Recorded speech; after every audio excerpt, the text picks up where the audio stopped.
Every year, hundreds of young men like these don army fatigues and are put through the paces of military training.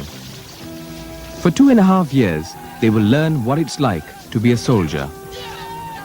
It is a demanding task for them, as it had been for the thousands who have served since national service began in 1967.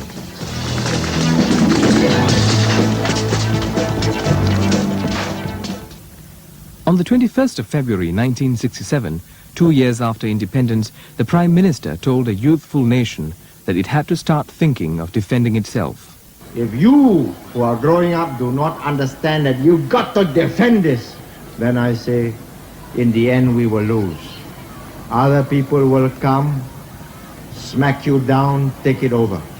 And therefore we have decided, after very careful consideration, that every boy and girl will learn what it is to be a citizen, what it is necessary to defend this country.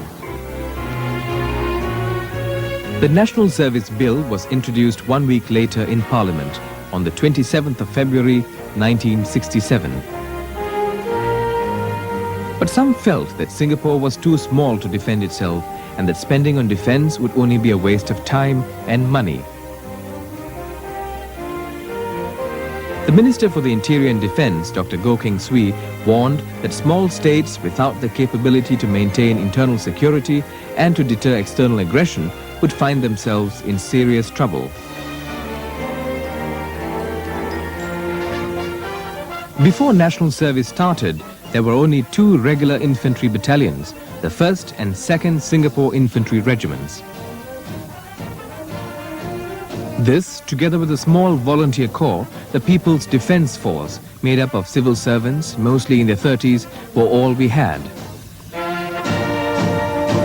It was clearly inadequate, even for a small country like Singapore.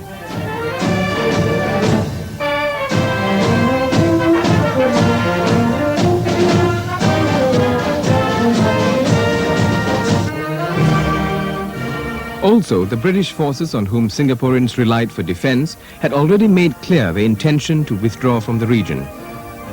That left Singapore with only a very short time to build its own defence force. The government had 2 options, a regular army or a citizens' army. Many people thought regular army would be a good option because it would provide soldiers who were professional, who were dedicated and who were available all the time. But there were many disadvantages too. We are a small country, we have limited resources, and being a newly independent nation, I think it was felt that national service would be able to provide a uniting element, a national spirit. The viewpoint was a professional army could pose a political threat, especially at the time, the 60s, where coup d'etats were a common phenomena. And through a citizen army, you therefore defend this sort of Praetorian development. But in wanting to build a citizens' army, the government had first to allay the apprehensions of the people. 即係我聽到我仔話要挑兵入去咧，變咗我好驚啦。因為唐山咧係挑兵入去咧就唔翻得嚟噶啦，咁我咪變咗驚咯。咁樣我又驚住佢入邊入咗去，又唔知會唔會俾人蝦佢，係咪？而且咧又後驚住佢入去訓練咧，唔知能唔能夠受唔受得。I was fearful. I did not know what to expect. I do not have brothers or friends to consult. I felt I was unfortunately to be called up. I asked myself, why me? Turning citizens into soldiers was a totally new experience for Singapore.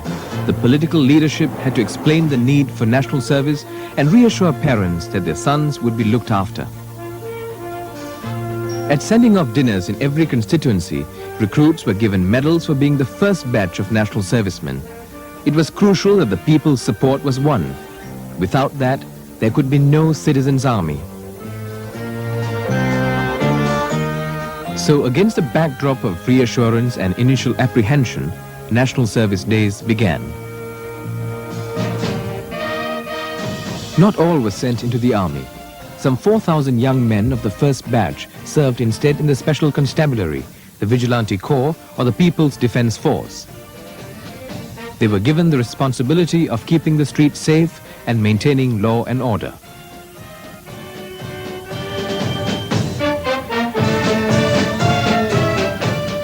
Clearly, national service was geared to the building up of the country's defence capability. For the recruits, life as soldiers meant adopting a new look and adjusting to a completely unfamiliar routine. It was a sharp contrast to the comforts and freedom of life outside the army camps. It was very tough. Our instructors expected high standards from us. They were very fit. I was born, I was smaller in size than I'm presently now. I could hardly take the training. It was very strenuous, very punishing. I had to push myself to meet the standard. But it wasn't only the recruits who had a hard time. There were lots of resentment in them and the lack of military life because during those days nobody likes to join the army, and we had difficulties in actually to tune them or to get them to adapt to military life. The servicemen we used to receive at that time were generally from the lower primary schools and from different language streams. So the officers and instructors have to start off in English and use translators to further reinforce the lesson or the briefings. So we took a little longer and more time was needed with the training of the national servicemen then. Despite the longer time taken, the first signs of change from raw recruits to soldiers were evident. Resistance to national service gradually waned with each succeeding batch. Over the years, people have come to accept it as part of being a citizen.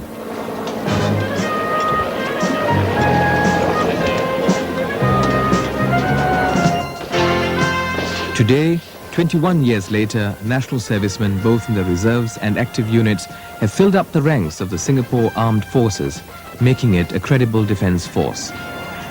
More important, it has had a profound impact on Singapore. There is a greater sense of social awareness, a better understanding of the inter-ethnic characteristics, and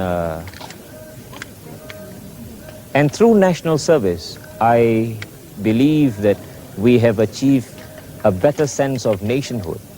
For the first time in their life, they realize that they have got something to protect. It's not just something amorphous, something out there. It's me and it, the state.